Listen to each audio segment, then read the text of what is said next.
Olá, sejam muito bem-vindos ao nosso Energisa Prevcast. Meu nome é Gabriela e hoje falaremos sobre o cenário financeiro e a rentabilidade dos planos administrados pela Energisa Prev. Aqui comigo está o nosso diretor administrativo financeiro, Wellington Pinto, e o nosso diretor-presidente, Lucas Nóbrega. Sejam muito bem-vindos. Wellington, para a gente começar, eu gostaria que você falasse um pouquinho como se comportou o mercado internacional no mês de outubro. A gente sabe que o cenário internacional influencia também no nosso cenário local e na rentabilidade dos planos da Energisa Prev. Gostaria que você comentasse um pouquinho. Olá, Gabi. Olá a todos. O impacto no mercado internacional também reflete aqui no mercado doméstico brasileiro, né? E outubro e novembro foi impactado aí pela eleição americana. O Trump derrotou a Kamala, né? E a vitória do Trump resultou na valorização do dólar e alta nas bolsas americanas. Mas quando a gente olha para países emergentes como Brasil, China e México, foram fortemente impactados. Esses mercados caíram bastante os ativos financeiros. Por quê? Porque tem uma promessa aí do novo governo de uma postura comercial mais rigorosa em relação às importações de produtos, principalmente desses países, tá? Em relação à política monetária, o Banco Central americano reduziu os juros em 0,25% percentual. Agora os juros lá estão entre 4,50 e 4,75. E falando um pouco de inflação, a inflação americana está aproximando ali da meta, que é de 2% deles, mas o núcleo de inflação permanece elevado. Isso é até preocupante, porque isso é um fator que vai pesar na hora do Banco Central reduzir juros, tá? E apesar da desaceleração do mercado de trabalho, não há sinais de demissões em massa. Então esse é outro ponto que o mercado também olha na hora de olhar juros americanos, que acabam impactando nos juros locais, tá? Isso influencia totalmente no mercado brasileiro, né? Sim. E ainda falando de mercado brasileiro, como que o Brasil respondeu a esses acontecimentos aí estrangeiros? A vitória lá do Trump pode ter um impacto significativo na economia brasileira, né? As promessas dele estão em aumento de tarifa de importação, como eu falei anteriormente, que pode variar de 10% a 60% dessa tarifa. E ainda um aumento de subsídio lá para os produtos deles, justamente para proteger a economia americana. Quando isso acontece, as economias que exportam para lá vão sentir efeito significativo nesse comércio global. E aí o que acontece? Elevação do dólar, possivelmente redução de exportações para o Brasil, do Brasil para os Estados Unidos e para a China também, porque a China é um grande motor do mundo que exporta muito. Então quando a gente fala que o Brasil vai ser impactado na nossa exportação de soja, petróleo, minério de ferro, celulose, milho e carnes. E isso deve reduzir ali a questão de arrecadar mais, a questão de divisas, e isso impacta muito na economia e em toda a política brasileira. Falando ainda aqui do mercado local, o que está na pauta do mercado é a política fiscal. O ministro da Fazenda tem liderado a construção ali de um pacote fiscal cujo objetivo é a redução de gastos públicos, né? E isso veio mais forte ainda com a eleição americana. Os detalhes da proposta ainda não foram divulgados, o executivo ainda está discutindo isso, mas espera que tenha cortes significativos nas despesas obrigatórias ali do governo central. E aí pode haver mudança na parte de seguro-desemprego, abono salarial e outros, tá? A medida visa equilibrar as contas públicas e melhorar a sustentabilidade fiscal do país. E aí é crucial para a confiança do mercado, que hoje tem impacto relevante, principalmente nas carteiras dos planos. A gente vai falar um pouquinho mais na frente, e isso tem impactado bastante no risco país, tá? O anúncio é super aguardado aí pelo mercado, e também uma comunicação clara para reduzir esse prêmio de risco dos ativos brasileiros, tá? Certo. Lucas, nós tivemos também mais um cenário econômico aí bem desafiador nesse mês de outubro, né? Com algumas taxas de juros, inflação. Eu gostaria que você me explicasse um pouquinho por que esses acontecimentos interferem nos planos da Energisa-Prev, principalmente no Plano Energisa, né, que é o nosso carro-chefe. Obrigado, Gabi. Um prazer estar aqui com vocês aqui hoje, falando, né, dividindo aqui com o Wellington esse material sobre a rentabilidade, né, dos nossos planos. E aí falando um pouco, tá, Gabi, como a gente teve alta de juros aqui no Brasil, né, e também teve, né, esse cenário todo que o Wellington colocou lá fora e aqui dentro, a gente viu o mercado ficando um pouco mais nervoso em relação, né, à capacidade de pagamentos, né, do governo. E o que isso traz? Né? Isso traz um estresse para a curva de juros e a nossa carteira ela é muito investida em NTN-B. E a gente tem um gráfico para dividir com vocês que mostra um pouquinho do comportamento desse papel, né, que é tão importante na carteira, tanto do Plano Energisa quanto do Plano Sudeste ao longo do ano. Né? E a gente observa, né, Gabi, aqui na primeira barra, como é que estava essa NTN-B, né, no começo do ano, lá em 30 de janeiro. A gente está falando ali que ela estava por volta de 5,70, e o preço desse papel era em torno de R$ 4.300. E o que aconteceu ao longo do tempo? O mercado veio estressando, a taxa veio subindo, né, e com isso o papel ele sofreu uma desvalorização. A gente vai ali na segunda barra, né, no final do mês passado, ela estava em torno de 4.121, ou seja, desvalorizou, né, em virtude dessa marcação a mercado, que o Wellington falou tanto já em outros vídeos, o Fabiano, que está sempre aqui também, fala bastante disso. E vocês podem estar se perguntando, né, poxa, a Energisa-Prev viu essa redução, né, e o que ela fez? No começo do ano, a gente estava esperando que acontecesse diametralmente oposto, né? Lá no começo do ano, não sei se vocês recordam, né, participantes, que a gente vinha falando, né, o governo vinha falando em queda da Selic. E o Wellington apontou, né, a Selic subiu, né, vem subindo. E o que é que isso trouxe, né, pra gente, né? Essa curva, então, ela aumentou e o preço do papel caiu. Mas a nossa expectativa, ela remanesce de que a Selic volte a cair lá na frente, né? Vai ter esse ciclo agora de alta, mas que lá na frente ela volte a cair. Isso vai ter um impacto nesse papel, que é o nosso carro-chefe aqui da carteira, que é a NTN-B, e a gente imagina que ela lá na frente possa voltar para 5,40, que é essa última barrinha que está aqui em cinza, né? E ela voltando para 5,40, a gente estaria falando de NTN-B nesse papel aqui específico, na casa aí de R$ 4.900. Então isso traria um ganho aqui para o plano de aproximadamente 15,70, né? Então, que é bem importante.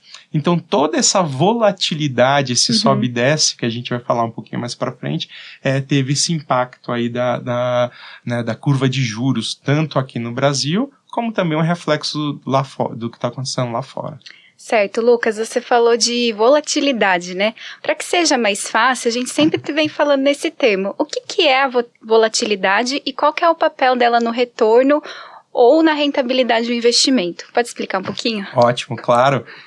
A volatilidade, pessoal, nada mais é do que o sobe e desce que acontece no mercado de ações e também no mercado de renda fixa, né?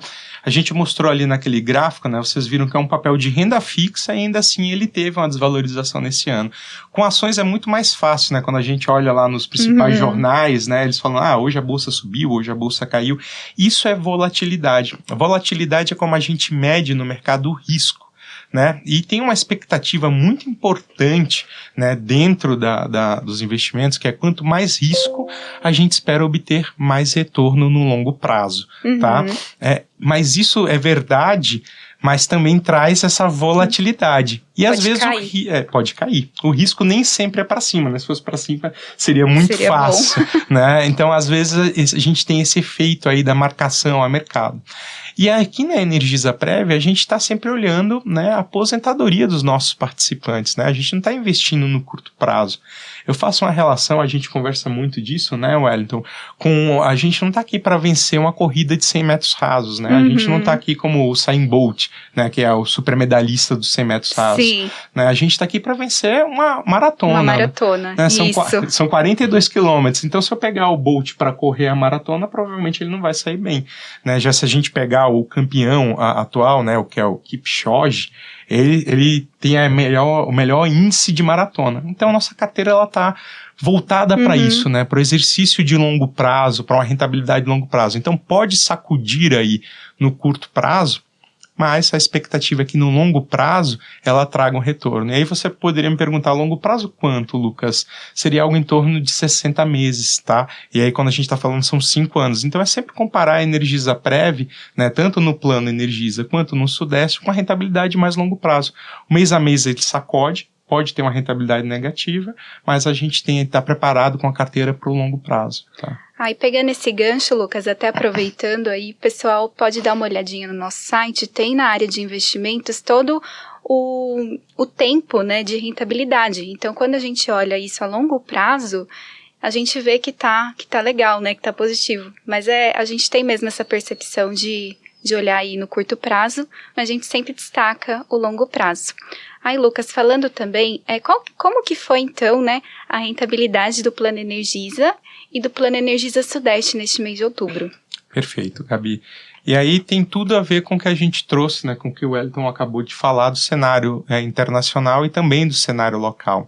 Como essas NTNBs, né, elas sofrem essa marcação a mercado, isso trouxe aí especificamente para o plano Energisa, né, uma rentabilidade negativa de 0,23 aqui no mês de outubro, né. Já o plano Sudeste, como ele tem uma carteira, né, um pouco menos exposta à NTNB, ele teve uma rentabilidade positiva de 0,39, né.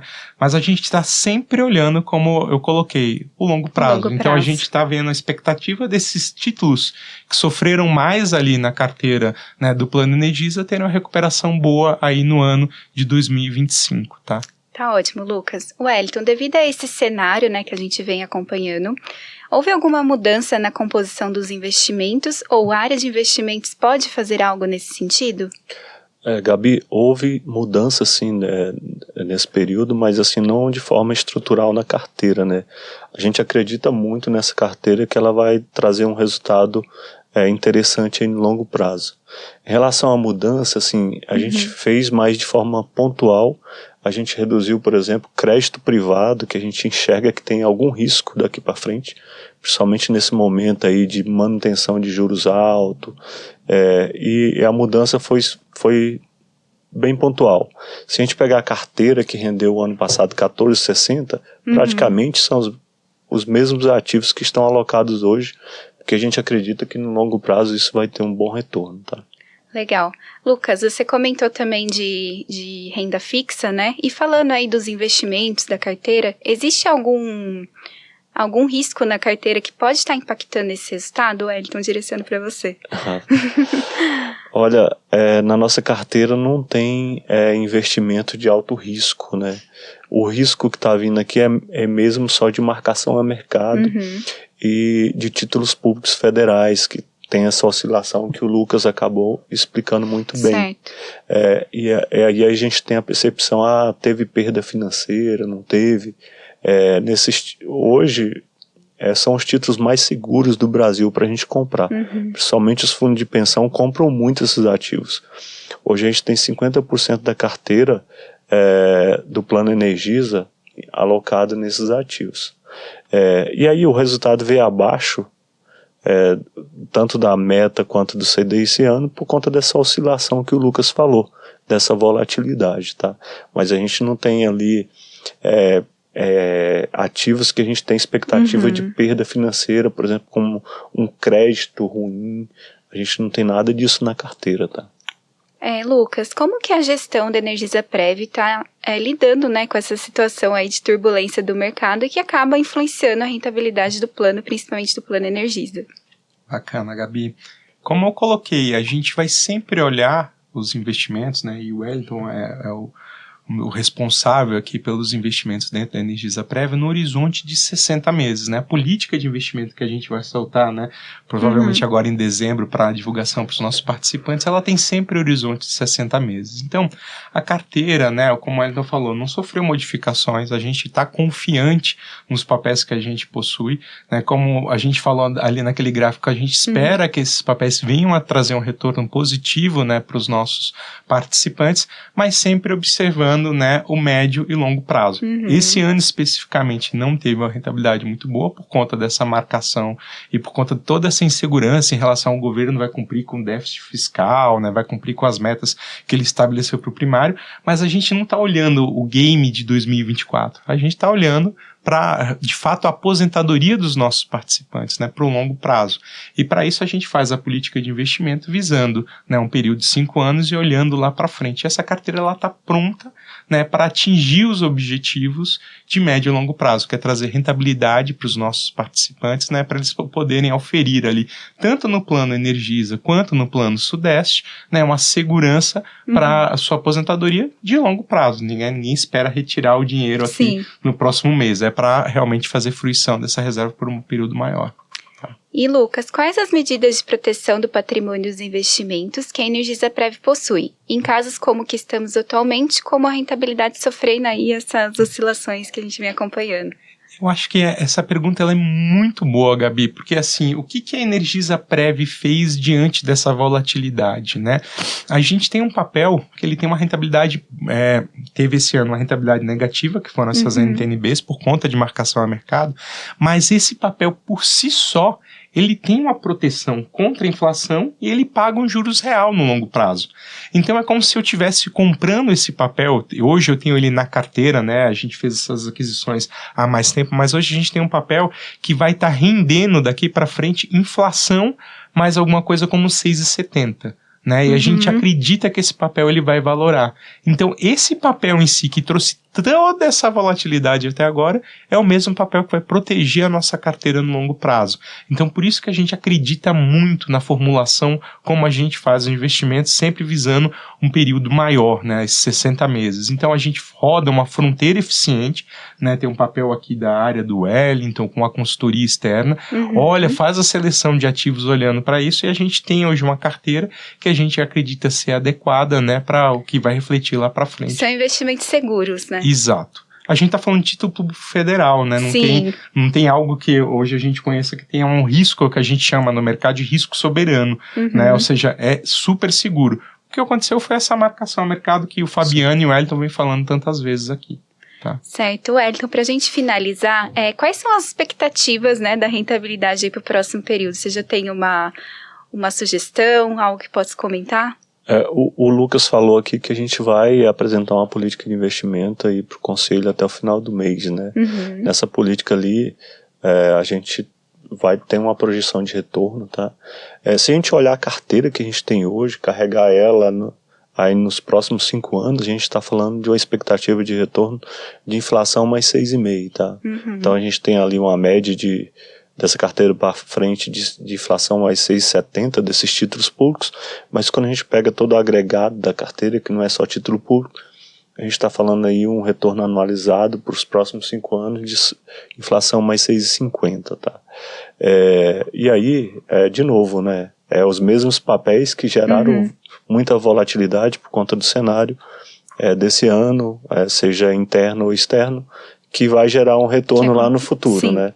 E aí a gente pede um pouco mais de paciência, né? Porque a gente, como o Lucas falou, a gente quer correr a maratona, a gente não quer ganhar agora só no curto prazo, né?